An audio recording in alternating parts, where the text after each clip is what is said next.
Hello, সবাই নিশ্চয়ই বুঝতে পেরে গেছো কোথায় যাচ্ছি। হ্যাঁ, সুন্দরবন যাচ্ছি। বোটে উঠে আগে লাগেজগুলো রেখে নিলাম, তারপর একটু ফ্রেশ আপের জন্য একটু চা দিয়ে দিল। আহ, চাটা খেয়ে কি শান্তি! প্রথমে চায়ের কাপে চুমুক দিয়ে বুঝতে পেরেছিলাম খাবারগুলো বেশ ভালোই হবে। কারো হাতের রান্না কেমন সেটা কিন্তু চা খেলেই একমাত্র বোঝা যায়। যাই হোক, চা খেয়ে একটু ফ্রেশ আপ হয়ে নিয়েছিলাম। ফ্রেশ আপ হয়ে তো ওপরে এসে ভিউ দেখে তো আমি অবাক, জাস্ট কিছু বলার নেই। এত সুন্দর লাগছিল ভিউটা, সত্যি। তারপর সাথে ব্রেকফাস্টও করে নিলাম। এইবার তো আর কোনো কাজ নেই, খাওয়া দাওয়া হয়ে গেছে। এখন শুধু ভিউজ দেখো, রিলস করো, ফটো তোলো, এই তো। তার মধ্যে এত সুন্দর একটা ভিউ পেয়ে আমি তো জাস্ট পাগল হয়ে গেছিলাম। তবে একটা কথা বলি, আমি কিন্তু পুরো ট্রিপটা এই বোটের এইখানে বসেই কাটিয়ে দিয়েছিলাম। এক তোই মেঘলা আকাশ, তার মধ্যেই এত সুন্দর মনোরম পরিবেশ দেখে জাস্ট পাগল হওয়ার মতো। বর বলছে এবার উঠে আসো, আমি বলছি তুমিও আসো। অনেক বলার পরে সে একটু উঠে আসলো, যদিও সে আসলো। বললাম চল একটা রিল করি, বলছে ওই রিল টিল আমার দ্বারা হবে না, তুমি করো, আমি তোমাকে ভিডিও করে দেবো, আমার দ্বারাই হবে না।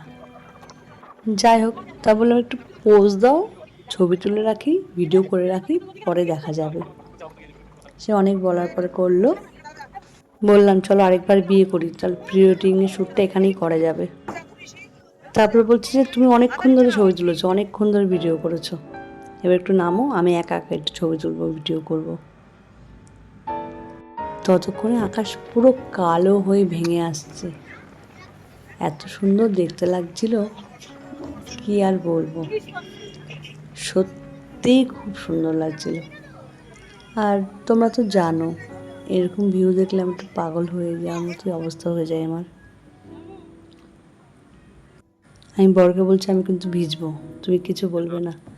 বলছে বেশি বেশি কিন্তু ভিজো না। আমি অল্প একটুই ভিজবো।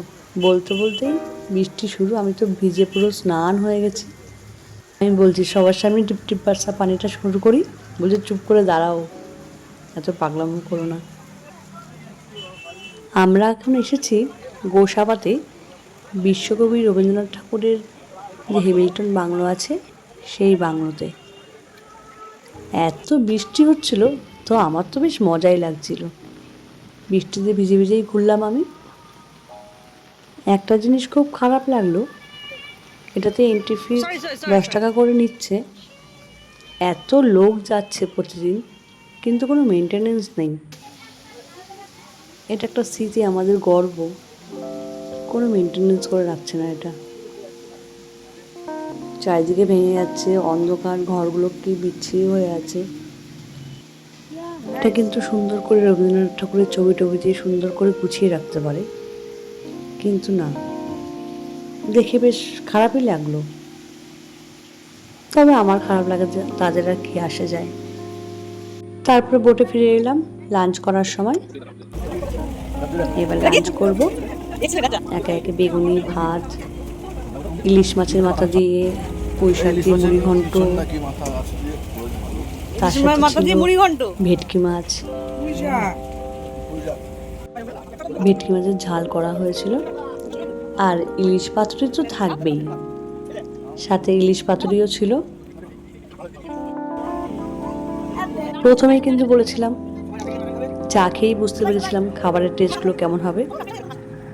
সত্যি বলছি, খাবারের টেস্টগুলো কিন্তু অসাধারণ ছিল। এখানেই শেষ না, শেষে আবার একটা করে কোল্ড ড্রিঙ্কসও ছিল। বোটেই খাওয়া দাওয়া হলো। খাওয়া দাওয়ার পরে নামানো হয়েছিল।